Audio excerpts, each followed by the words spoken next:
Olá, pessoal, tudo bem com vocês? Hoje nós vamos com mais um assunto de suma importância para todas as ciências naturais, as proporções. Vamos primeiro colocar aqui o conceito de razão. Nós utilizamos muito no nosso cotidiano essa noção de razões e proporções. Então, se eu digo uma frase super habitual do nosso cotidiano, para cada xícara de arroz, utilize 2 xícaras de água. Como eu posso traduzir esse português para a matemática? Eu digo que existe uma proporção entre o arroz e a água. Qual é esta proporção? Eles estão na razão 1:2. Esta é a representação que a gente utiliza, tá? Então, eu tenho uma parte de arroz para cada 2 partes de água. Esta é a forma, esta é a convenção que a gente utiliza na matemática, 1, 2 pontos, 2, tá?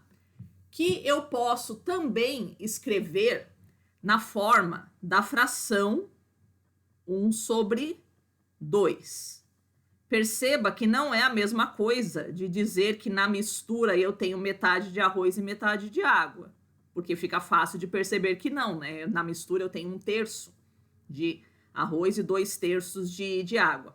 Mas não é assim que a gente lê essa fração. Essa fração a gente lê da seguinte forma: a metade, fração meio quer dizer metade, né? A metade da quantidade de arroz em relação à quantidade de água.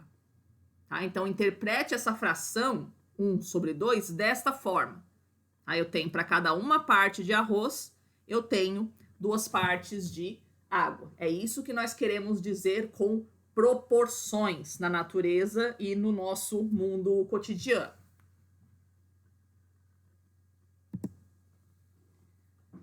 As proporções expressas na forma de frações, elas podem ter equivalência entre elas. Quando é que eu vou dizer que 2 ou mais frações são equivalentes? Quando elas representam a mesma quantidade física, quando elas têm o mesmo valor numérico. Então, elas podem estar escritas de formas diferentes, mas elas representarem, no final das contas, a mesma quantidade. Então, se eu tenho numa fração aqui, eu coloquei 5/7. Se eu faço uma multiplicação, melhor dizendo, do numerador, que é o número de cima, e do denominador, que é o número de baixo, pelo mesmo número, que eu vou dizer que é a razão entre essas frações, tá? Eu vou ter uma outra fração, que é escrita com outros números, mas no fundo elas representam a mesma quantidade no mundo real. Então, 5/7 é a mesma quantidade que 10/14. Tá? Se eu pego um inteiro e divido em 7 partes e pego 5, é a mesma coisa que eu dividir um inteiro em 14 partes e pegar 10 partes. Percebe? Eu estou utilizando a mesma quantidade no mundo real. Tá? Então, eu vou dizer que 2 frações são equivalentes se o numerador e o denominador dela foram multiplicados pelo mesmo número ou divididos pelo mesmo número, não importa. Tá?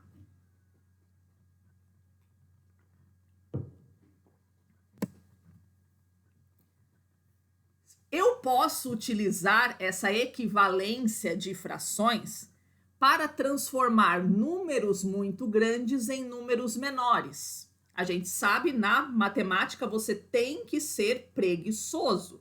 Você precisa encontrar formas mais simples de resolver um problema. Nunca se tenta resolver um problema da forma mais difícil. Sempre procure a forma mais fácil. Tá? Então, se eu conseguir enxergar como eu posso transformar aquele número grande em números menores, sempre vai facilitar bastante a minha vida. E uma das melhores estratégias que a gente tem para fazer essa facilitação das nossas contas é a simplificação de frações, que consiste em diminuir tanto o numerador quanto o denominador na mesma proporção, tá? Então, eu vou utilizar o mesmo número em cima e embaixo para dividir, tá? para eu conseguir trabalhar com números menores ou mais simples. Não necessariamente o número vai ser menor, mas às vezes você vai conseguir enxergar melhor um problema, tá? Eu posso também multiplicar, posso tanto dividir como posso multiplicar uma fração, desde que ela se torne mais simples, mais visível para mim, tá?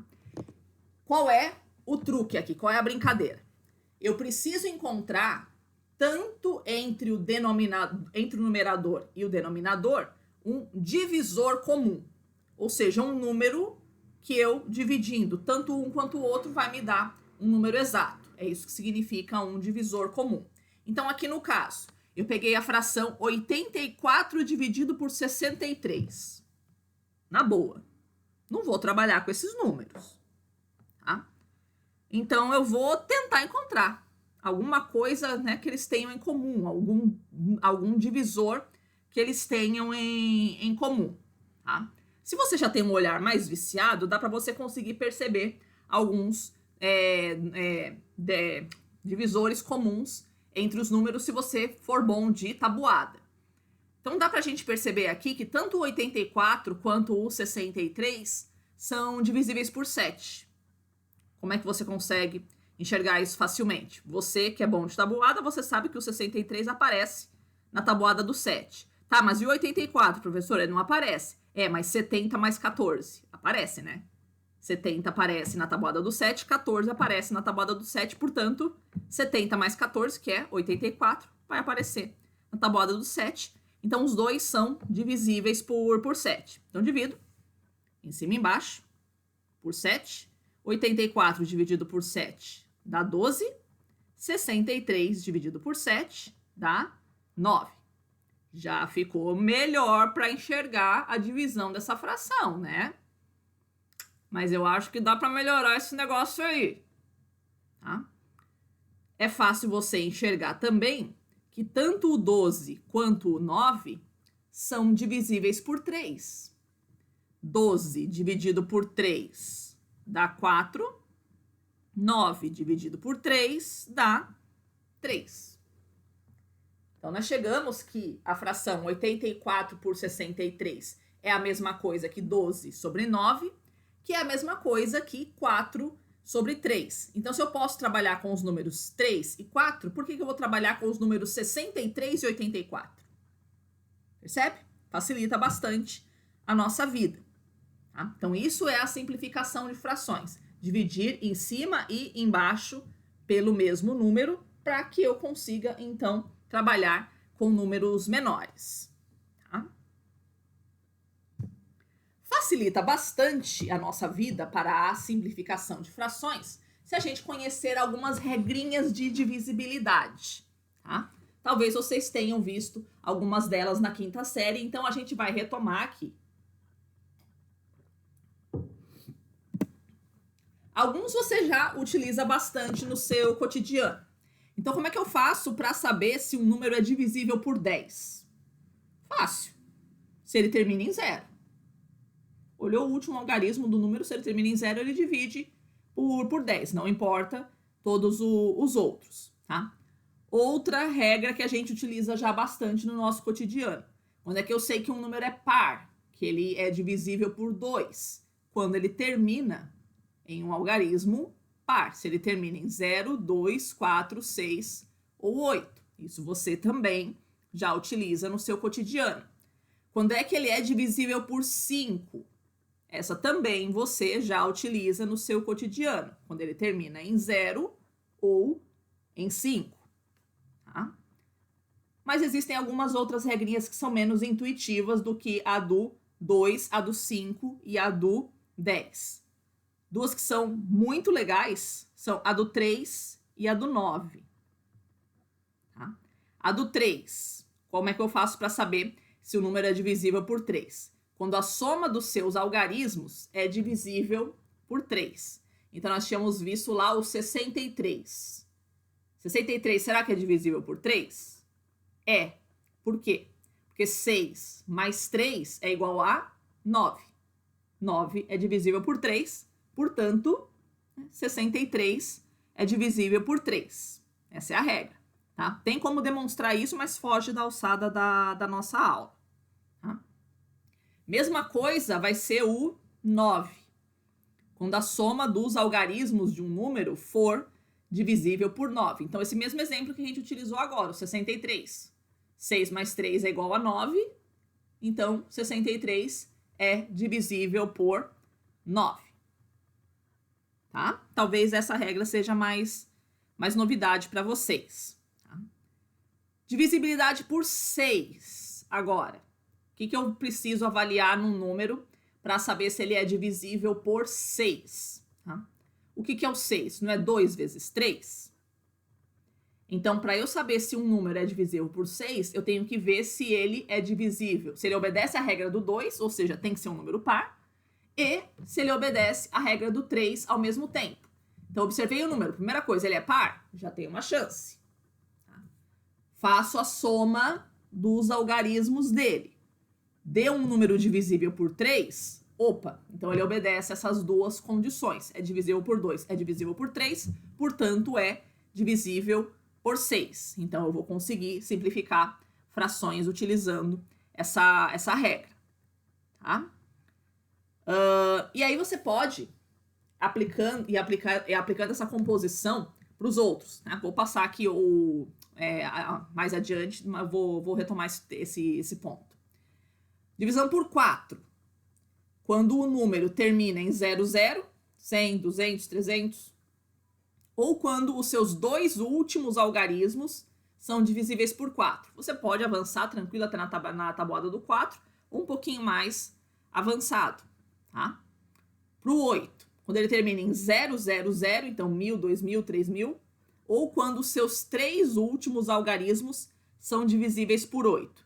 Eu não costumo pensar assim, quando eu vou fazer divisibilidade por 8. O que eu costumo fazer? Eu decomponho. Eu vejo se ele é divisível por 2, e aí se o resultado é divisível por 4, ou vice-versa. O que também dá certo, tá? Porque o 8 é 4 vezes 2. Tá? A regra dessa decomposição você pode utilizar para muitos outros números em sequência também.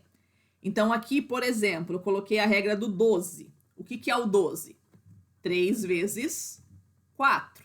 Então, para eu avaliar se um número é divisível por 12, eu preciso ver se ele cumpre a regra do 4 e se ele cumpre a regra do 3. Então, qual é a regra do 4? Quando seus dois últimos algarismos são divisíveis por 4. E quando é que ele cumpre a regra do 3? Quando a soma dos seus algarismos é divisível por 3. Tá? Como é que eu faço para saber se um número é divisível por 15, professora? Se ele obedece à regra do 3 e do 5.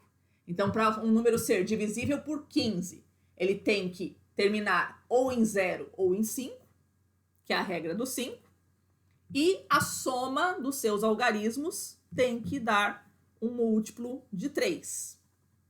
Tá? Por aí fica fácil você saber qual seria a regra da divisibilidade por 18. 18 é 2 vezes 9.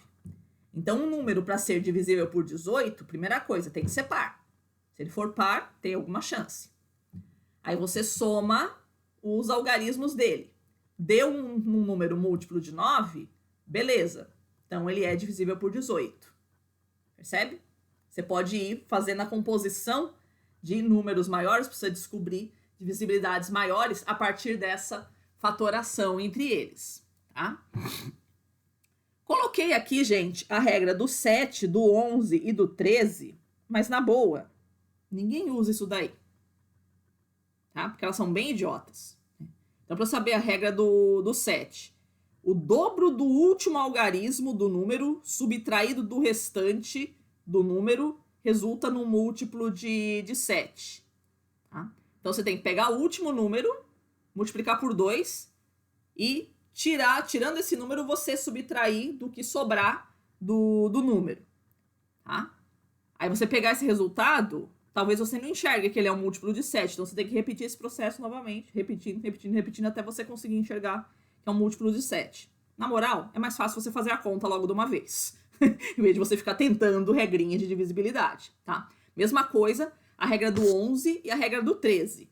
A regra do 11, a soma dos algarismos de posição par menos a soma dos algarismos de posição ímpar é 0 ou múltiplo de 11. A do 13 é mais idiota ainda, né, cara? O quádruplo do último algarismo somado ao restante do número resulta num múltiplo de 13. Como é que eu vou conseguir enxergar qualquer múltiplo de 13? Tá? Então são regras que é mais fácil você fazer a conta. Beleza. Alguns você acaba decorando. 26 você sabe que é múltiplo de 13. 39 você sabe que é múltiplo de 13. No 11 é mais fácil ainda, né? 11, 22, 33, 44. Né? Então para esses primeiros números da tabuada, você até consegue enxergar. Maiores fica mais difícil. Tá? Mas para os números maiores, na moral, mais fácil você fazer a conta logo de uma vez. Mas para esses menores, né, regrinha de divisibilidade, do 2, 3, 4, 5, 6, 8, 9, 10, 12, 15 e os seus compostos, né, é uma boa você saber, sim. Tá?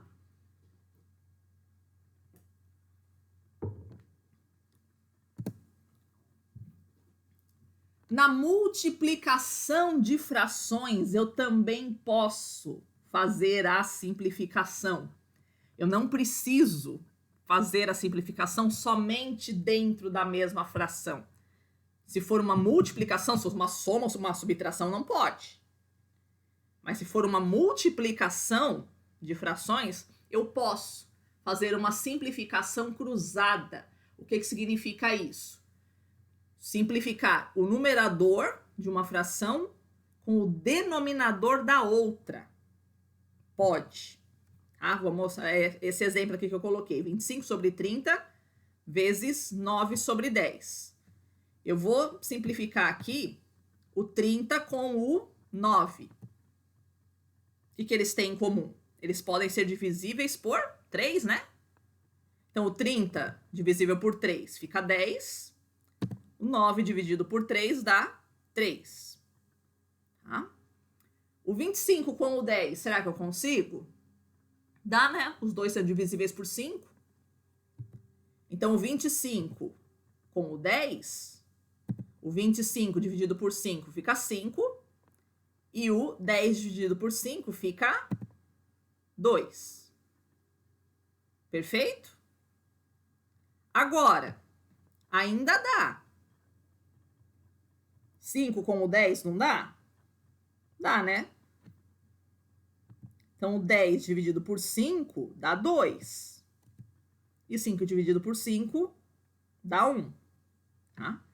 E agora, então, eu vou multiplicar aquilo que sobrou. O que sobrou aqui em cima? Aqui em cima sobrou só o 3. E aqui embaixo sobrou esse 2 e esse 2. Então, 2 vezes 2, 4. E aqui em cima o 3. Tá? Então, o resultado dessa multiplicação é 3/4. Então, eu não vou, se eu tenho uma multiplicação 25 sobre 30 vezes 9 sobre 10, eu não vou fazer isso. 25 vezes 9 vezes 30 vezes 10. Não, cara. Vamos economizar tempo, vamos economizar neurônio. Tá? Vamos dividir tudo isso para números menores, para ficar com um número menor, mais fácil, mais visível, mais fácil de se trabalhar. Tá? Isso é o que a gente chama de simplificação cruzada. Simplificar o numerador de uma fração com o denominador da outra. Se for uma multiplicação, na soma e na subtração, não pode. Tá? Também não posso simplificar na multiplicação os dois denominadores ou os dois numeradores. Então, aqui, por exemplo, eu teria o 30 e o 10. Posso cortar esses zeros, professora? Não. Tá? Sempre o numerador de uma com o denominador de outra. Tá? Por quantas frações você quiser. Se tiver tudo multiplicando, você pode fazendo essa simplificação. Deixei aqui um exercício estrombólico para você fazer. Então, você vai identificar aqui entre os numeradores e denominadores propostos o que cada um deles tem em comum e onde você vai conseguir simplificando cada um deles, tá? Podem ser sucessivos, nem todos você vai conseguir, vou conseguir simplificar só um com o outro. Não, dá pra gente fazer simplificações sucessivas e cruzadas ali entre eles, tá? Resultado tá lá no gabarito no final.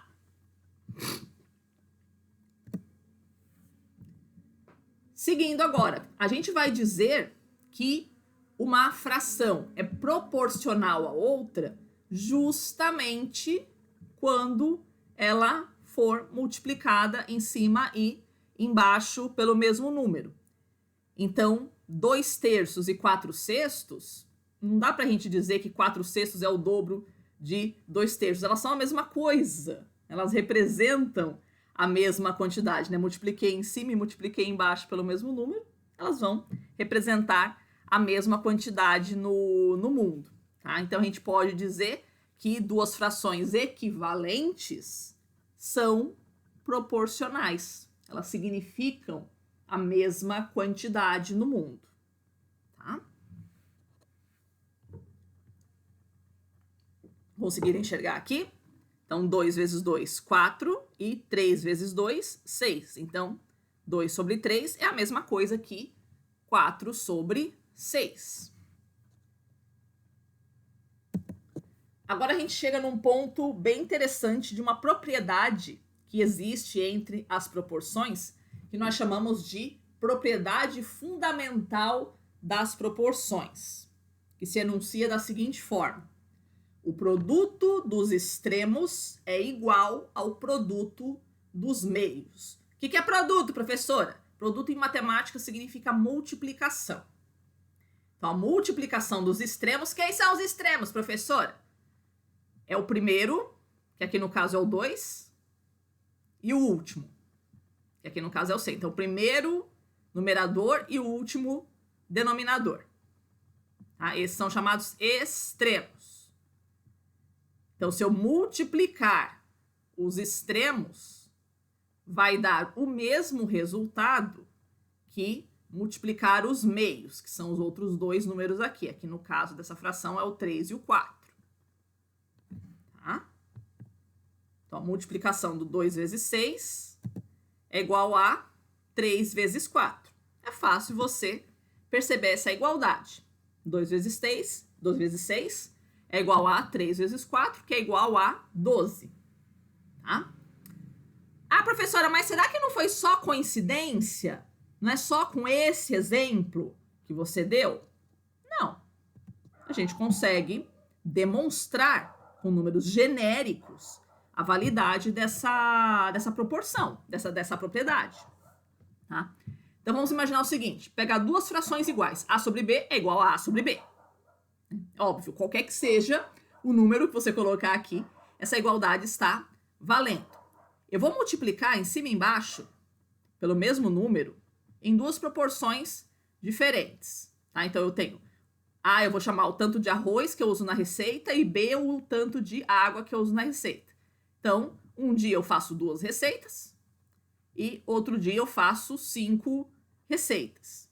Então, 2A sobre 2B é igual a 5A sobre 5B. Então, eu multipliquei em cima e embaixo pelo mesmo número. Vamos ver se essa igualdade se mantém.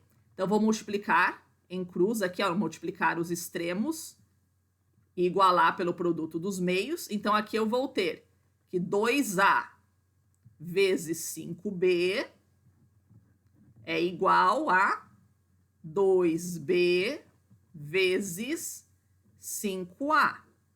Será que é igual? Isso daqui dá pra gente multiplicar aqui. 2 vezes 5, 10. A vezes B, AB. 2 vezes 5, 10. B vezes A é a mesma coisa que A vezes B. Então, 10AB. Então, cheguei numa igualdade. 10AB é igual a 10AB.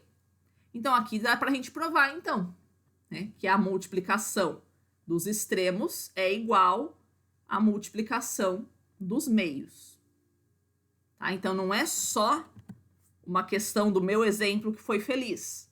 Com qualquer número que você for utilizar a propriedade fundamental das proporções, ela vai dar certo. Tá?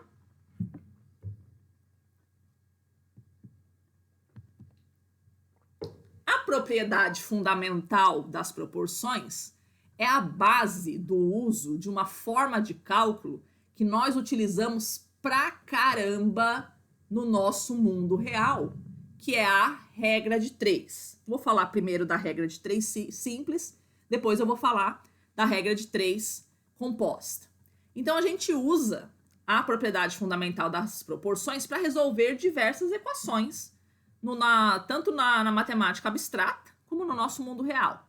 Então, vou propor a seguinte equação aqui. 3 sobre 4 é igual a 15 sobre x. Tá? Então, vou multiplicar em cruz, né? Multiplicar os extremos e multiplicar os meios. Então, os extremos aqui são o 3 e o x. 3 vezes x, 3x. E o 4 e o 15, que é 4 vezes 15. Então, cheguei nesta equação aqui. Multipliquei em cruz. Cheguei nesta equação aqui. 3x é igual a 4 vezes 15. 3x, então, 4 vezes 15 é 60. O 3 está multiplicando, passa dividindo. Então, x é igual a 60 dividido por 3. 60 dividido por 3, quanto que é? 20.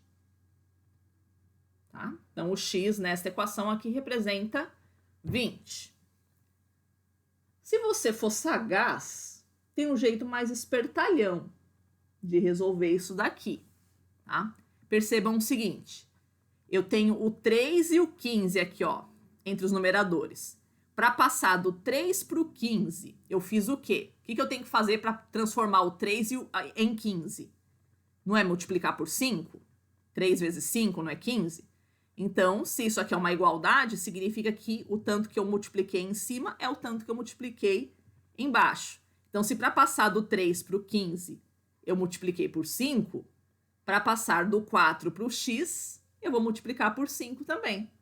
Então, 4 vezes 5 é igual a 20. Você nem precisa montar toda a equação. Mas isso é para quem é mais sagaz, tá?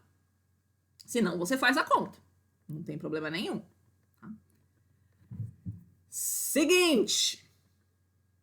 Antes de eu montar a regra de 3, eu preciso primeiro avaliar a proporcionalidade entre as variáveis envolvidas. Tá? Porque nem todas as grandezas são diretamente proporcionais. Algumas são inversamente proporcionais. Que papo é esse, professor? O que significa dizer grandezas diretamente proporcionais? Significa que quando eu aumento uma grandeza, a outra grandeza também vai aumentar. Então, se eu vou fazer o arroz, para cada xícara de arroz, eu vou precisar de 2 xícaras de água. Quanto mais arroz eu quiser fazer, mais água eu vou ter que utilizar. Entende? Então, as grandezas arroz e água são diretamente proporcionais. Ou seja, quando eu aumento uma, eu tenho que aumentar a outra. Tá? Então, eu coloquei alguns exemplos de coisas que a gente usa no nosso cotidiano, que são, né, variáveis que a gente utiliza no nosso cotidiano, que são grandezas diretamente proporcionais. A quantidade de produtos e o preço.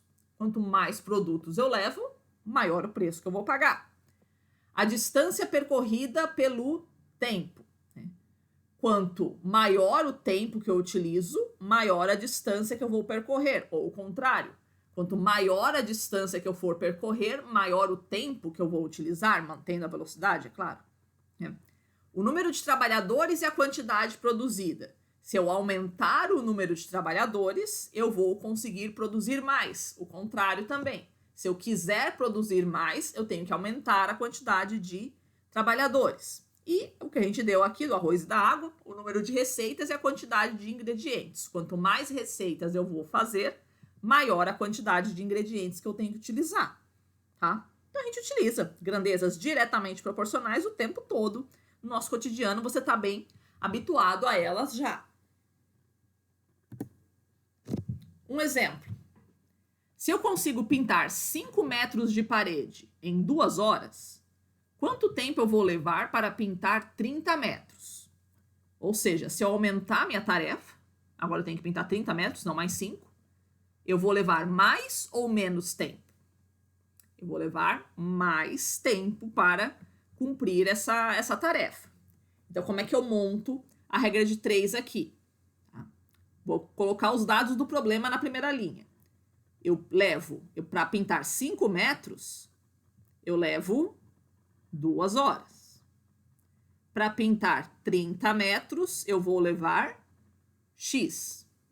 Vou multiplicar em cruz, então o X vai ser multiplicado pelo 5 e o 30 vai ser multiplicado pelo 2. Então, 5 vezes X é igual a 30 vezes 2.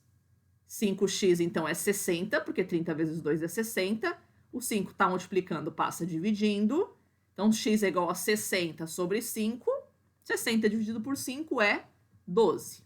Então, se para pintar uma parede de 5 metros eu vou levar 2 horas, para pintar 30 metros eu vou levar 12 horas. De novo, mais rápido.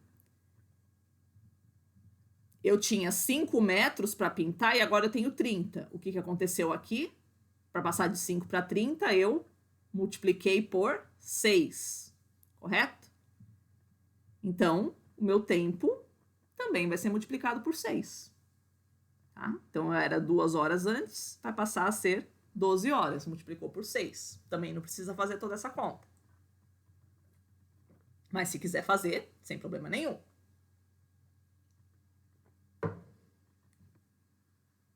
Certo? Então, esse é um exemplo de grandezas diretamente proporcionais. Deixei aqui uma listinha de exercícios para você fazer. Também o gabarito está lá no final. Todas elas com grandezas diretamente proporcionais para você montar a regra de 3.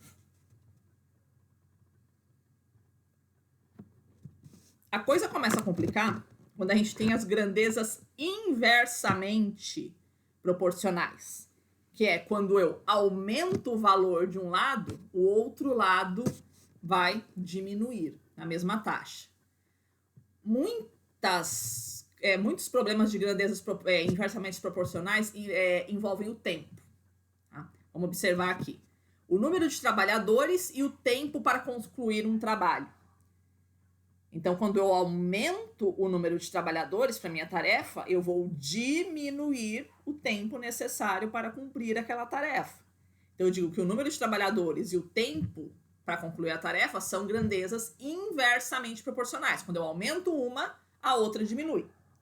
A velocidade e o tempo para percorrer a mesma distância. Então, quando eu aumento a velocidade, eu diminuo o tempo, o horário que eu vou chegar lá. Tá? A vazão das torneiras e o tempo para encher um tanque. Então, quanto mais potente a torneira, quanto mais água jorrar pela torneira, menos tempo eu vou levar para encher o tanque. E o número de pessoas, essa todo mundo já conhece, o número de pessoas e a quantidade de comida para cada uma. Quanto mais convidados tiver na festa, menos cada um vai poder comer, já que a quantidade de comida é fixa. Tá?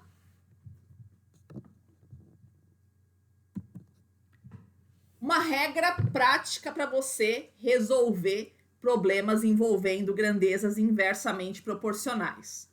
Você monta o problema de acordo com o enunciado, de acordo com as informações que ele te deu.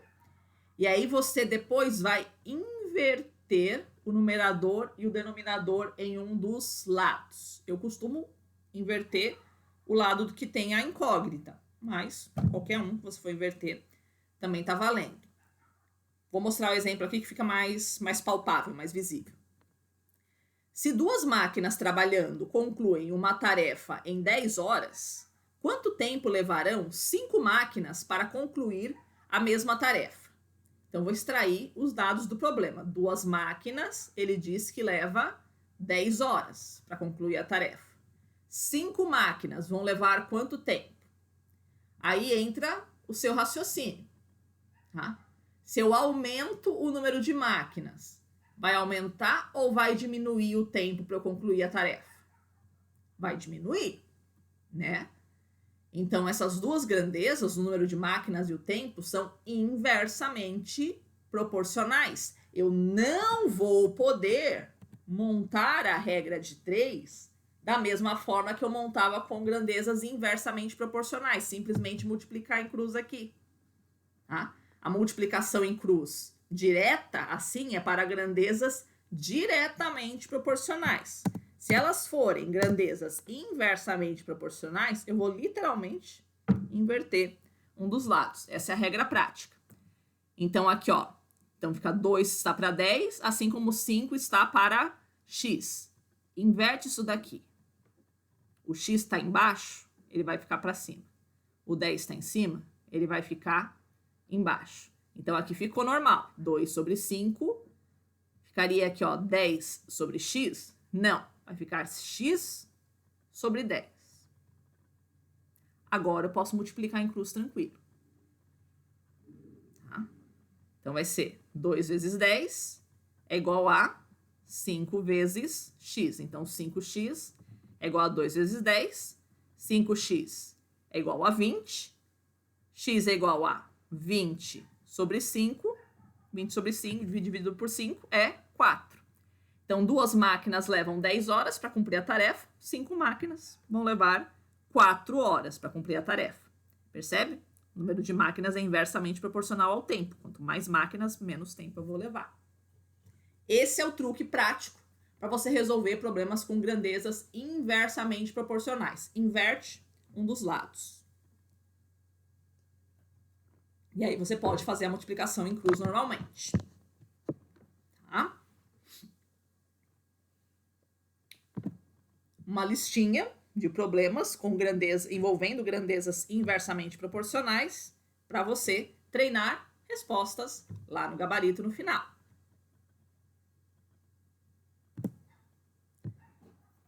Vamos avançar na complexidade. Falamos sobre regra de 3 simples. Agora nós vamos falar sobre regra de 3 composta. O que significa? A regra de 3 com mais de 2 variáveis. Tá? Porque eu estou trabalhando só com máquinas e tempo, mas eu posso colocar máquinas, trabalhadores, o tempo que eles levam por dia para trabalhar. Eu posso levar em consideração mais variáveis. Aliás, muitos fenômenos na natureza e no mundo humano envolvem muito mais do que a relação entre 2 variáveis. Então, como é que eu relaciono 3, 4, 5 variáveis? Tá? Eu monto o problema e depois eu avalio a relação de proporcionalidade entre cada uma das variáveis envolvidas no problema e a variável desconhecida. Vou fazer o exemplo que fica mais elucidativo. Eu tenho o seguinte problema. Em uma gráfica, 4 máquinas, trabalhando 6 horas por dia, conseguem imprimir 4.800 panfletos em 5 dias. Quantos panfletos serão impressos por 6 máquinas, trabalhando 8 horas por dia, durante 7 dias, mantendo a mesma produtividade? Então, percebam, eu tenho 4 variáveis aqui. Eu tenho o número de máquinas, o número de horas por dia que elas trabalham, o número de dias que elas trabalham e a quantidade de panfletos que elas vão imprimir. São 4 variáveis aqui. Tá? Como que eu monto o problema? Primeira linha, você vai simplesmente copiar os dados que ele te deu. Então, ele diz: 4 máquinas trabalhando 6 horas por dia imprimem 4.800 panfletos em 5 dias. Esse foi o dado que ele te deu. Tá? E aí ele pergunta, quantos panfletos? Então, a variável é os panfletos. Então, o x vai estar embaixo de onde? Dos panfletos. Tá? Quantos panfletos eu vou conseguir imprimir se eu tiver 6 máquinas trabalhando 8 horas por dia durante 7 dias? Tá? Primeiro passo, extrair os dados que o problema te deu e identificar onde é que está a incógnita, ou seja, o que ele quer saber. Segundo passo, joga o lado da incógnita para um canto, que isso vai facilitar bastante a sua visão. Como assim, professora? Você vai fazer isso daqui. Ó, o lado da incógnita que é os panfletos, ele vai ficar aqui do meu lado direito. Pode ser do esquerdo também, não importa. Mas a ideia é, tira ele do meio, põe ele numa extremidade. Você vai conseguir enxergar melhor. Esse é o primeiro passo. Segundo, agora a gente vai fazer a análise de proporcionalidade, ou seja, avaliar como que essas grandezas se comportam entre si. Como é que eu faço? Eu isolo cada uma delas e relaciono elas com a incógnita. Seguinte, se eu aumentar o número de máquinas trabalhando, eu vou aumentar ou eu vou diminuir a quantidade de panfletos que eu vou conseguir imprimir? Aumentar o número de máquinas, eu vou aumentar o número de panfletos que eu vou imprimir, correto? Então eu coloco uma setinha apontando para um lado e do lado da incógnita, uma setinha apontando para o mesmo lado. Não importa se você vai colocar a setinha para cima ou para baixo. Não interessa. Desde que as duas estejam apontando no mesmo sentido. Tá? Ah, professor, você colocou o número que está aumentando, aí você colocou para baixo. Para baixo significa diminuindo. Não interessa qual é o sentido que a gente colocou a setinha. Desde que elas apontem para o mesmo lado. Então, só para significar que essas duas grandezas são diretamente proporcionais. Se eu aumento o número de máquinas, eu aumento a quantidade de panfletos produzida. Tá? Então, relacionei o número de máquinas com o número de panfletos. Vamos agora relacionar o tempo. Se eu trabalhar 8 horas por dia, se eu trabalhar mais tempo por dia, eu vou conseguir imprimir mais ou menos panfletos? Vou conseguir imprimir mais. Então, essas duas grandezas também são diretamente proporcionais. A setinha vai ficar para o mesmo sentido. O número de dias trabalhados. Se eu trabalhar mais dias, eu vou conseguir imprimir mais ou menos panfletos? Vou conseguir imprimir mais panfletos, correto? Então, também elas são diretamente proporcionais, a setinha vai para o mesmo sentido.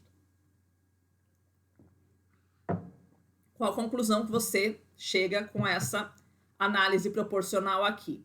Que eu estou num problema em que todas as variáveis são diretamente proporcionais. Todas as setinhas ficaram para o mesmo sentido.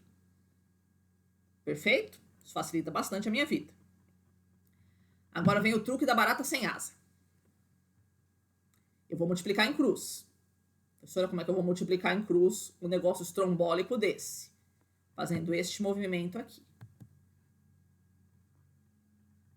O x, ele está aqui embaixo, ele vai multiplicar todas as outras variáveis que estão aqui em cima, com exceção da que ele está sendo pedido aqui, que é o panfleto que está em cima dele.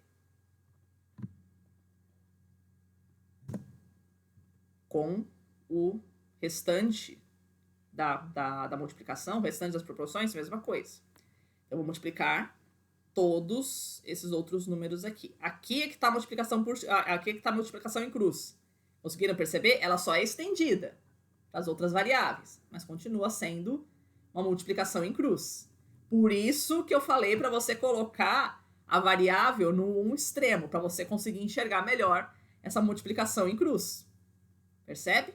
Então, fiz a cruz grande aqui, saí do x e multiplico tudo que está do outro lado para cima. Se o x está embaixo, vou multiplicar todas as outras variáveis que estão em cima.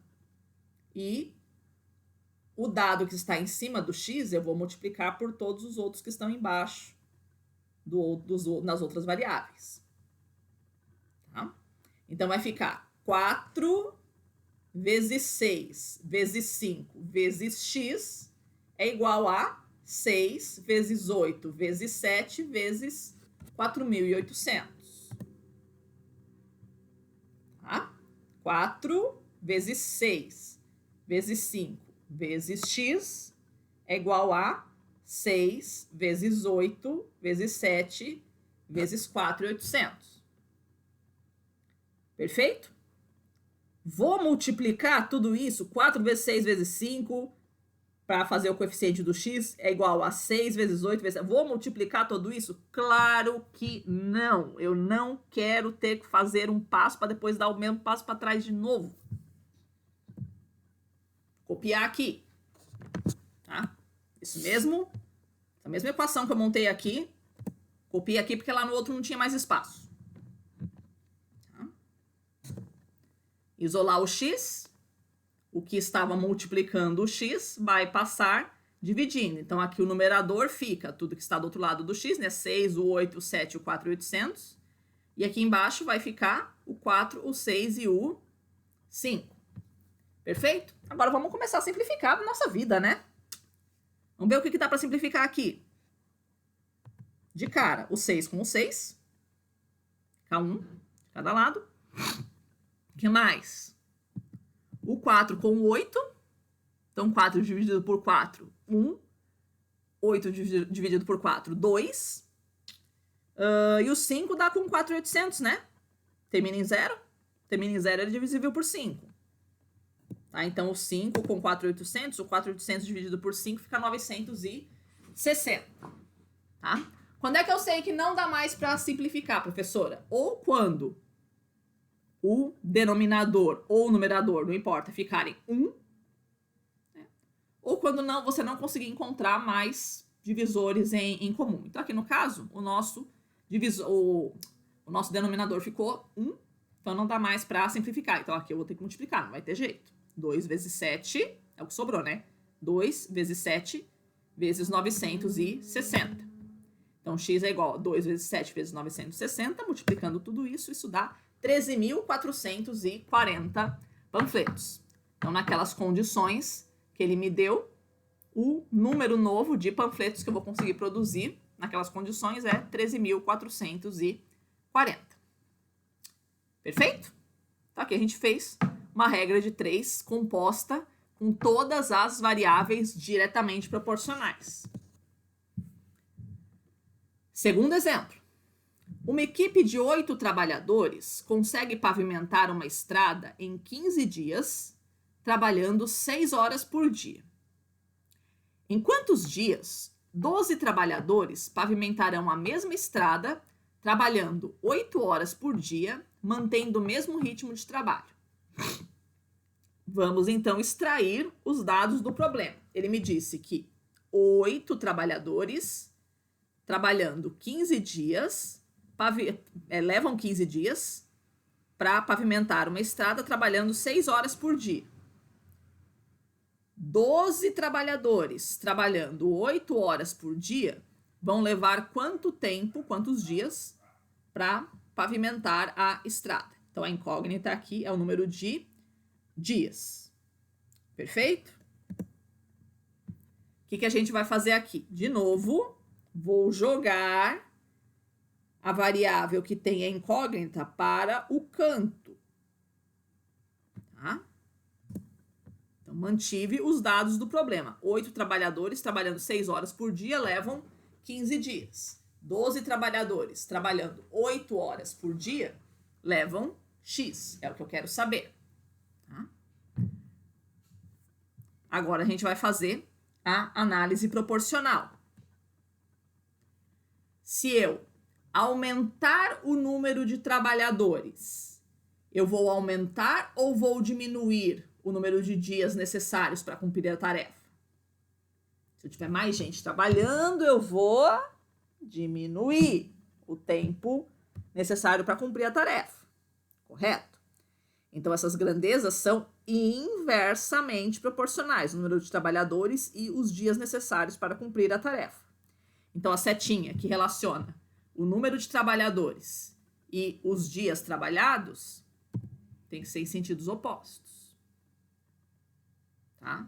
De novo, não interessa qual sentido você colocou cada uma, desde que elas sejam sentidos opostos. Tá? Perfeito? Então, relacionamos o número de trabalhadores com o número de dias que serão trabalhados. É inversamente proporcional. Agora, se eu aumentar o número de horas por dia que eles trabalham, eu vou levar mais dias ou menos dias para cumprir a tarefa?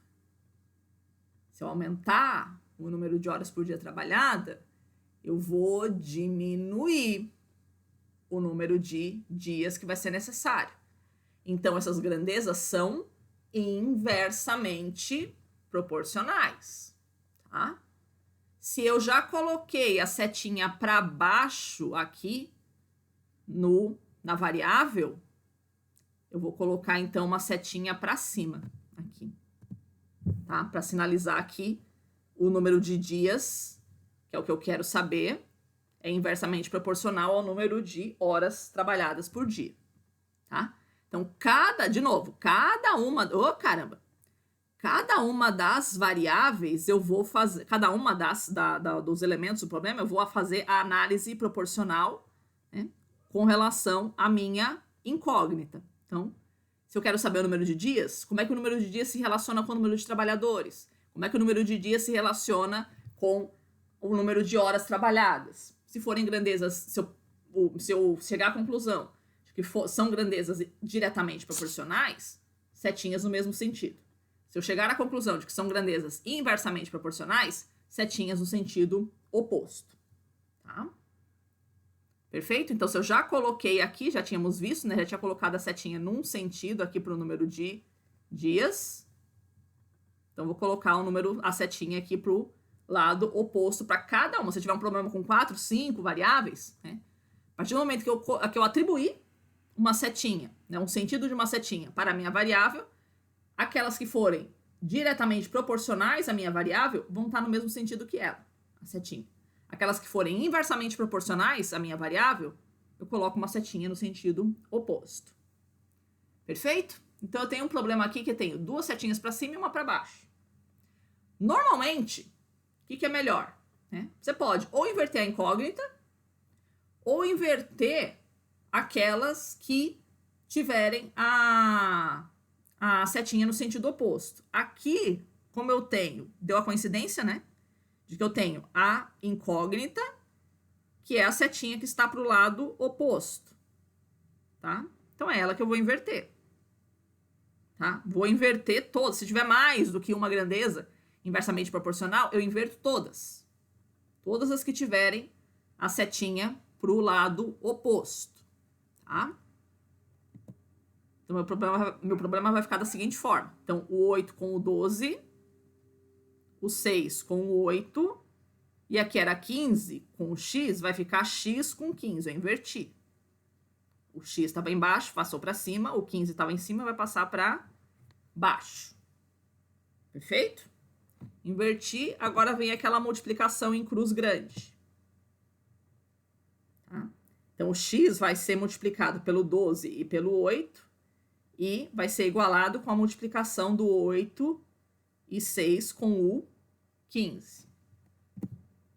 Então, aqui está a montagem da minha equação. 12 vezes 8 vezes x é igual a 8 vezes 6 vezes 15. Tá? De novo, vou multiplicar tudo isso? Não. Vou ver o que dá para simplificar primeiro.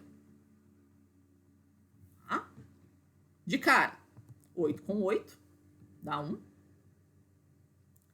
O 12 com 6, então 6 dividido por 1, 6. 12 dividido por 6 dá 2. Agora, já deu.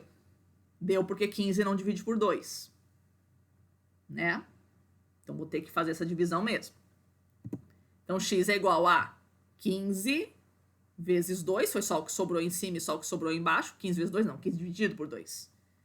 15 sobre 2. 15 dividido por 2 dá 7,5. Tá? Então, se 8 trabalhadores trabalhando 6 horas por dia terminam a tarefa em 15 dias, 12 trabalhadores trabalhando 8 horas por dia vão levar 7 dias e meio para cumprir a tarefa.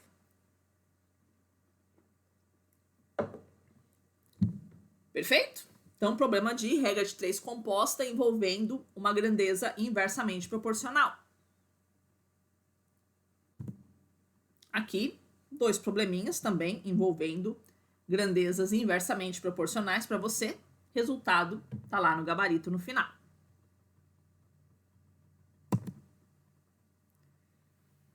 Como é que as proporções aparecem nas leis científicas? A maior parte das fórmulas que a gente utiliza em física e em química, relacionando grandezas, nada mais são do que a tradução da relação de proporcionalidade que existe entre aquelas variáveis.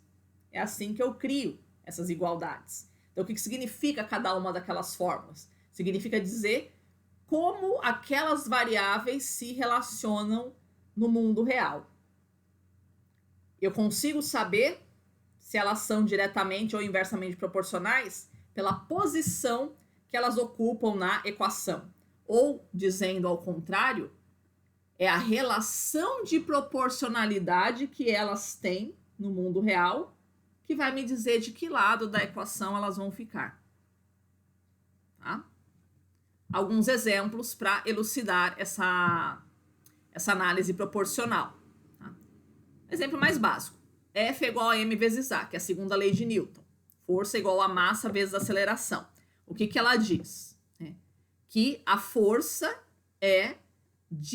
a força aplicada a um corpo é diretamente proporcional à sua massa e à aceleração imposta a ele. Percebe? Nada mais é do que isso, essa fórmula. Me dizer quais são as variáveis que são proporcionais à força e entre si. Então, o que a gente conclui da análise desta fórmula? Força é igual a massa vezes aceleração. Vamos raciocinar, né?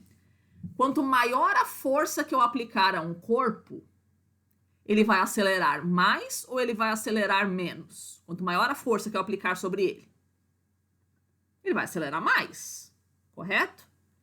Então, eu posso dizer que força e aceleração são grandezas diretamente proporcionais. Quanto maior a força, maior a aceleração que eu vou obter para aquele corpo. Tá? A massa de um corpo e a força. Tá? Quanto maior a massa de um corpo, maior vai ter que ser a força que eu aplico sobre ele ou menor para conseguir movê-lo com a mesma intensidade? Maior, né? Um corpo mais pesado, eu tenho que impor mais força sobre ele para poder movê-lo. Faz sentido? Então, a massa e a força são grandezas diretamente proporcionais também. Então, qual é a conclusão que a gente chegou? Que tanto a aceleração quanto a massa são proporcionais, são diretamente proporcionais à força. Quanto maior a massa, maior a força que eu tenho que aplicar, e quanto maior a aceleração que eu quero impor a um corpo, maior a força que eu tenho que aplicar a ele. Tá? Por isso que a fórmula é escrita através de uma multiplicação simples. Não tem uma fração envolvida aqui, percebe? Porque não existe uma grandeza inversamente proporcional aqui. Tá? Pelo menos entre a força. Perfeito? Então, tanto a massa quanto a aceleração são diretamente proporcionais à força. Mas eu posso analisar também a massa e a aceleração. Como é que eu faço a inter-relação entre a massa e a aceleração? Se eu mantiver a mesma força, quanto maior for a massa de um corpo, eu vou conseguir acelerar ele mais ou menos? Tipo, a mesma pessoa empurrando. Vamos imaginar isso, né? Ela consegue fazer a mesma força. A mesma pessoa empurrando. Um corpo mais massivo e um corpo menos massivo. É bem óbvio que você vai conseguir perceber que quanto mais massivo for um corpo, menor vai ser a aceleração que a pessoa vai conseguir impor a ele. Se eu empurrar um copo e empurrar um sofá com a mesma força, quem vai se deslocar mais? O copo. Né? Então, quanto maior a massa, menor a aceleração que eu consigo impor a ele mantido a mesma força. Tá? Então, a massa e a aceleração são inversamente proporcionais. O testemunho desse fato é que elas estão do mesmo lado da equação. Tá? matematicamente falando, né? Quer dizer que eu mantendo a força, se eu aumento um, eu tenho que diminuir o outro, para um número ficar igual. A ideia é o seguinte, para um número ficar igual, né? E ele é o resultado de uma multiplicação, ele é um produto, então se eu aumento um lado, eu tenho que necessariamente abaixar o outro. Percebe? Então, a massa vezes a massa e a aceleração são grandezas inversamente proporcionais. Então, se duas grandezas estão do mesmo lado da equação, elas são inversamente proporcionais. Se elas estão em lados opostos da equação, que é a força, está do lado oposto da massa, está do lado oposto da aceleração. Então, elas são diretamente proporcionais. Tá? Vamos ver um outro exemplo. Fórmula da velocidade. Velocidade é igual à variação do espaço vezes a variação do tempo. Também vamos avaliar o senso comum, né? A velocidade e o tempo. Vamos pensar. Quanto maior a minha velocidade, eu consigo andar mais ou eu consigo andar menos? Quanto maior a minha velocidade, eu consigo andar mais. Correto? Então, velocidade e tempo são grandezas diretamente proporcionais, tá? Então, elas estão de lados opostos da equação, ocupando a mesma posição que é o numerador. Aqui embaixo do V, você pode colocar um 1, né, um imaginário, para mostrar que o V é numerador, tá? Ah, professora, mas o tempo também tá do outro lado da equação, só que o tempo está passando dividindo, o tempo é um denominador. Pensa, né? Quanto maior a minha velocidade, eu vou levar mais tempo ou menos tempo para chegar? Menos, né? Então, a velocidade e o tempo são inversamente proporcionais, tá? Por isso que ele está como denominador da equação, ele está passando dividindo, porque quanto maior o denominador, menor é esse resultado aqui. Então, ou seja, quanto maior o ΔT, né, menor vai ser a velocidade. Tá? Então, a gente diz que a velocidade é diretamente proporcional ao espaço, ou seja, quanto maior a velocidade, mais longe eu chego, e a velocidade é inversamente proporcional ao tempo. Quanto maior a velocidade, menos tempo eu levo para chegar. Então, quando eu tenho fórmulas que envolvem frações, a variável aqui em questão, no caso a velocidade, tá, ela é diretamente proporcional aos numeradores e inversamente proporcional aos denominadores. Posso multiplicar em cruz, que isso também vai ficar evidente como ficou no exemplo anterior. Tá? Multiplicar em cruz aqui, tá? ΔS vezes 1, aqui, é igual a V vezes ΔT. Perfeito? Então, o ΔS é proporcional. O espaço percorrido, ele é proporcional tanto à velocidade quanto ao tempo. Pensa.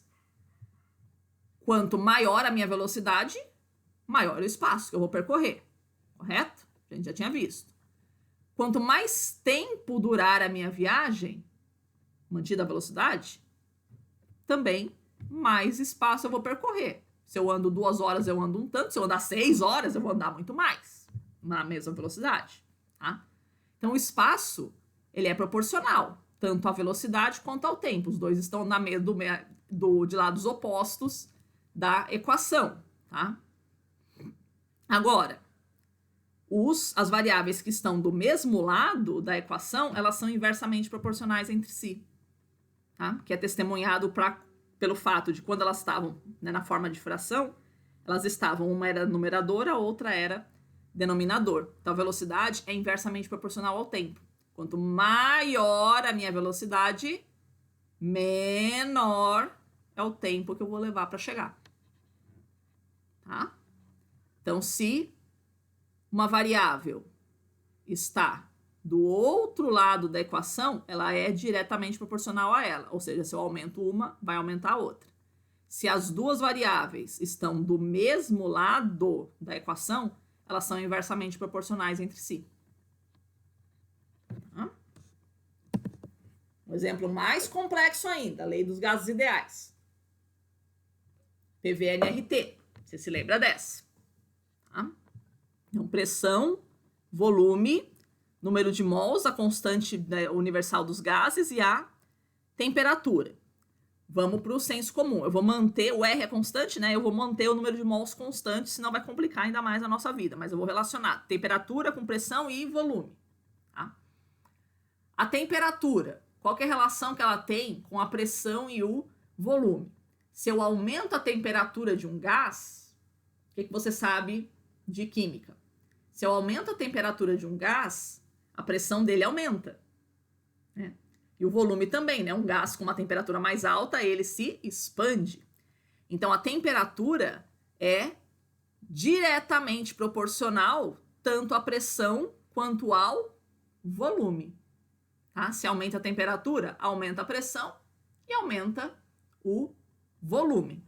Tá? Então, é por isso que elas estão de lados opostos da equação. Pressão e volume estão de um lado, temperatura está de outro.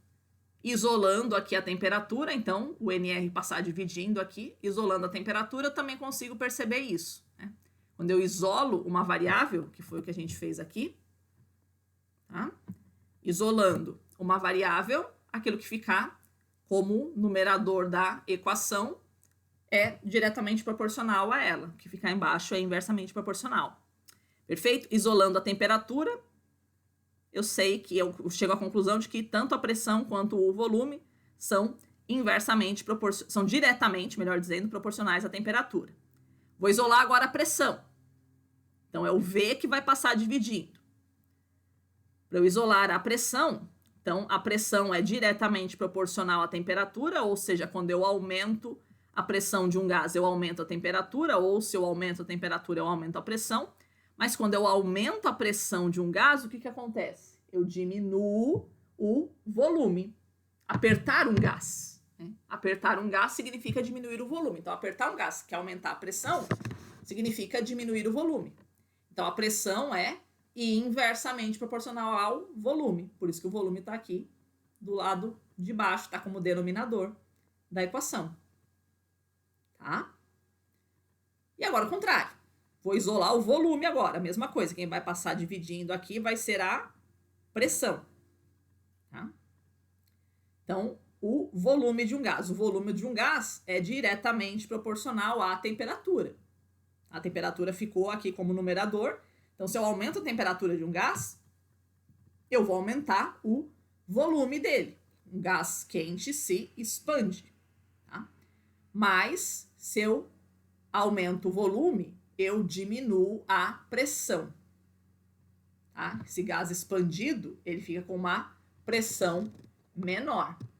Tá? Ou seja, isolando aqui o V, eu chego à conclusão de que o T é diretamente proporcional a ele. Então, os dois em cima na equação. Mas o P, né, pressão e volume, são inversamente proporcionais, porque um fica em cima aqui, né, como numerador, o outro fica aqui embaixo como denominador. Tá? Então, são duas formas de você conseguir perceber a relação de proporcionalidade entre as variáveis. Quem está embaixo, quem está como denominador, é inversamente proporcional. A incógnita aqui. Tá? Ou se elas estão, qual é o lado que elas estão na equação. Então, pressão e volume, eles são inversamente proporcionais entre si. Quando um cresce, o outro diminui. Porque os dois estão do mesmo lado da equação. Tá? E pressão e volume são diretamente proporcionais à temperatura, porque a temperatura está do outro lado da equação. Se a temperatura aumenta, a pressão aumenta. Se a temperatura aumenta, o volume aumenta também. Tá? Então, se a equação ela é linear, assim, sem frações, tá do mesmo lado, as variáveis estão do mesmo lado que ela, é inversamente proporcional. Está do lado oposto, é diretamente proporcional. Tá? Então, pressão é inversamente proporcional ao volume e vice-versa. E tanto a pressão quanto o volume são diretamente proporcionais à temperatura. Certo? Então, é isso o que fazem. Isso nada mais é, né, as fórmulas científicas nada mais são do que a análise proporcional que a gente fez entre elas. Tá? Então, aqueles probleminhas ali, né? Quantos muros eu consigo pintar, né? Quantos a fórmula científica faz justamente isso. ela te diz qual é a relação de proporcionalidade que existe entre cada uma das variáveis que ela quer relacionar, se são diretamente proporcionais ou se são inversamente proporcionais. Tá? Nem sempre, agora, a gente vai ter relações proporcionais lineares. Eu posso ter proporção quadrática, eu posso ter proporção logarítmica, eu posso ter proporção exponencial, né? Depende de qual é a função que está envolvida ali. Aqui, para a nossa astronomia, vai importar mais as funções lineares e as funções quadráticas. Então, vou explicar aqui um exemplo bem importante que a gente tem de proporção quadrática na astronomia. Tá? Essas variáveis, elas podem assumir, né, como a gente acabou de falar, né, diferentes taxas de proporção. Pode ser linear, como a gente fez até agora, ou pode ser proporção quadrática. Ou seja, se eu aumento um lado, o outro lado aumenta ao quadrado. Fica mais fácil também se a gente observar um exemplo. Então, aqui, ó, você tem uma variável e o resultado dela, né, uma variável aumenta com a outra ao quadrado, que pode ter ou não um coeficiente de proporcionalidade, que era o caso aqui do PVNRT, que o R é o coeficiente de proporcionalidade, mas pode ou não, né, haver esse coeficiente de proporcionalidade. Um exemplo bem óbvio, a área do quadrado. Tá? Então, se eu dobrar o lado de um quadrado, quanto é que vai ficar a área dele? Então, o senso comum te diria, se eu dobrar o lado do quadrado, a área dele também vai dobrar. Né? Se eles são diretamente proporcionais, quanto maior o lado, maior vai ser a área. Então, se eu dobrar o lado do quadrado, eu vou dobrar a área dele. Correto? Olha o que acontece. Tá? Eu tenho um quadrado de 2 por 2. Qual que é a fórmula do lado do quadrado? É L vezes L, que é igual a L ao quadrado. Então, o quadrado de 2 por 2, a área dele é 4, correto? Se eu dobrar o lado, vai ficar 4 por 4, correto? Qual que é a área de um quadrado de 4 por 4? Não é 8. Como seria o dobro de 4, né? Não é 8, é 16. 4 vezes 4 é 16. Tá? É fácil você perceber, ó. Pegar esse quadrado aqui, ó. Quantos vai caber? Cabem 4 quadrados do original. Perceberam? Então, se eu dobro o lado do quadrado, a área dele não vai dobrar. Ela vai quadruplicar. Como é que eu provo isso? Então, a área do quadrado original era L vezes L, que é igual a L ao quadrado. Como é que vai ser a área do novo quadrado? Vai ser 2L, né? Porque eu dobrei o lado, vezes 2L. Então, eu vou multiplicar aqui L vezes L é L ao quadrado. E 2 vezes 2 é 2 ao quadrado. Então, a área do quadrado é uma proporção quadrática, ela não é linear. Tá? A área do quadrado aumenta ao quadrado em relação ao aumento do seu lado. Tá? Cara, eu descobri isso quando era criança, foi terrível. Eu estava fazendo um bordado e aí eu achei que ele ficaria muito pequeno no tamanho que estava o gráfico. E aí eu falei, vou dobrar. Né? Onde está mostrando um ponto, eu vou colocar 2. Né? Vou dobrar o tamanho dele para ele ficar maior. E, cara, eu comecei a gastar muita linha. Muita. Eu falei, meu Deus, onde é que eu tô gastando tanta linha assim, gente? Eu não percebi isso, porque cada ponto que eu fazia em ponto cruz, né? Fazer ponto cruz, cada quadradinho era uma cruzinha. Só que se eu dobro o lado, cada ponto que eu faço não é mais um ponto, como estava indicando o gráfico. Vão ser 4 pontos. Então eu gastei 3. Aquilo que era para eu gastar uma meada só, eu gastei 4 meadas. 3 a mais. Tá? Então, isso é que significa a proporção quadrática. Você aumentou uma variável, você dobrou, você triplicou, whatever que seja a razão, né? Você vai aumentar a outra ao quadrado. Se eu triplicar o lado do quadrado, Quanto que vai ficar a área dele? Vai ser o triplo? Não, né? Vai ser 9 vezes maior, né? Se eu triplicar, 2 vezes 3 dá 6, correto? Então, vai ser um quadrado de 6 por 6, a área dele vai ser 36. O que é 36? Que é 4 vezes 9. O que é 9? 3 ao quadrado.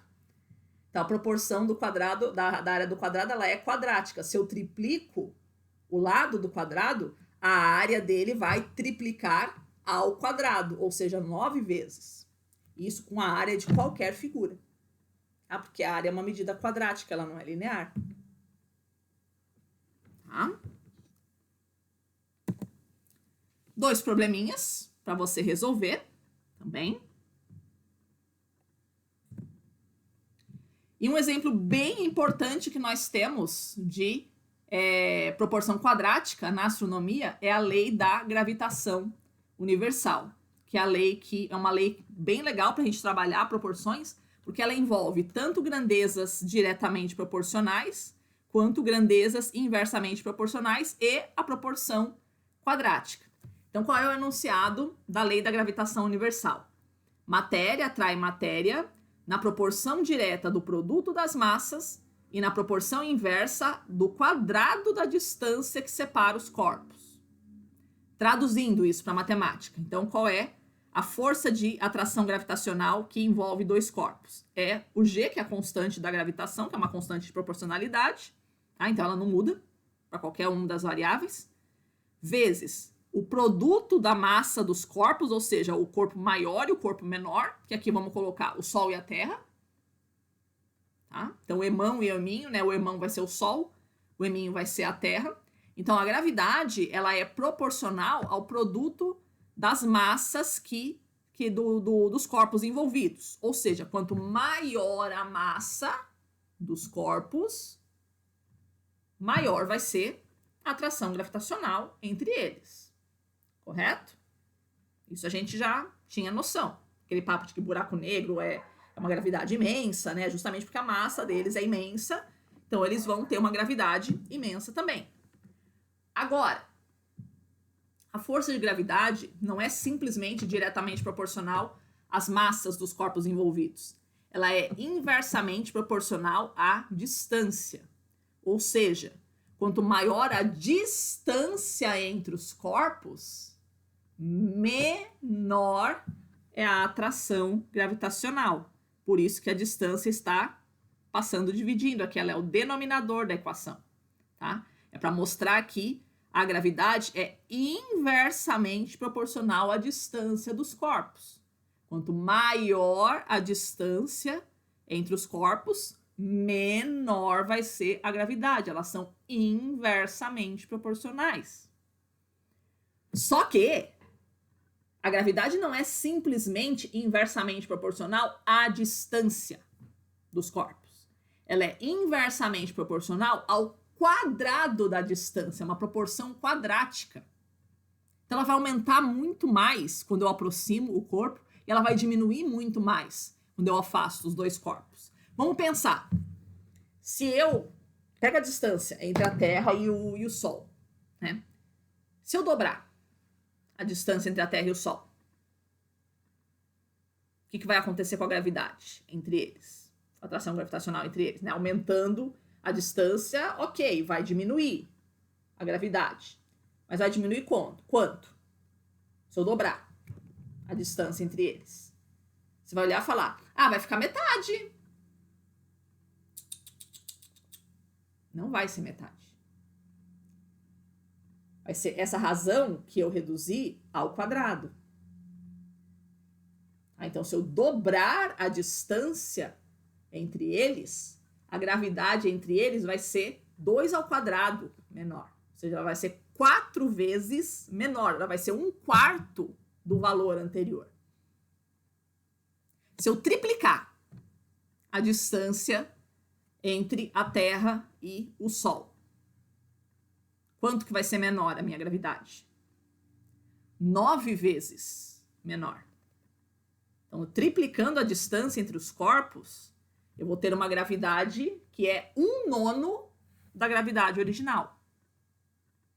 É por isso que Plutão não tem interferência nenhuma sobre a sua personalidade.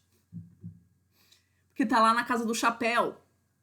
Como que um bicho que tá lá na casa do chapéu, que tipo de influência gravitacional ele vai ter sobre você? Percebe? Tá? Então, quanto maior a massa entre os corpos, maior a gravidade. Quanto menor a massa entre os corpos, menor a gravidade. São diretamente proporcionais. Com relação à distância, são inversamente proporcionais ao quadrado. Quanto maior a distância entre os corpos, menor ao quadrado vai ser quanto maior a distância entre os corpos, menor ao quadrado vai ser a sua gravidade. Se eu diminuir pela metade a distância entre a Terra e o Sol, vai ser 4 vezes maior a gravidade. Percebeu? Tá bom? Deixei aqui, então, alguns desses cenários para você pensar. Tomemos como padrão a atração gravitacional entre a Terra e o Sol. Tá? Vai ser esta forma padrão que você vai utilizar aqui. O que acontece se a gente dobrar a massa do Sol? Vamos fazer o primeiro só para a gente pensar. O que vai acontecer com a força de gravidade se a gente dobrar a massa do Sol? Então, vai ser G igual a G vezes 2m, né? Dobrando a massa do Sol, vezes m sobre d ao quadrado. Ou seja, se eu dobrar a massa do Sol, a força de gravidade vai dobrar entre eles. Tá? Porque vai ser, se eu colocar um 2 aqui, o 2 no m, 2 multiplicando m, eu consigo colocar ele em evidência, que aí vai ficar a mesma fórmula vezes 2. Ou seja, se eu dobrar a massa do Sol, eu vou dobrar a atração gravitacional que existe entre eles. Tá? Então, alguns exercicinhos aqui para você treinar. Você pode chegar aqui a resultados bem interessantes com esses diferentes cenários que a gente bolou aqui. Tá? Gabarito tá aqui. Tira o print. Qualquer dúvida, crianças, estamos à disposição. Beijo a todos e até a próxima!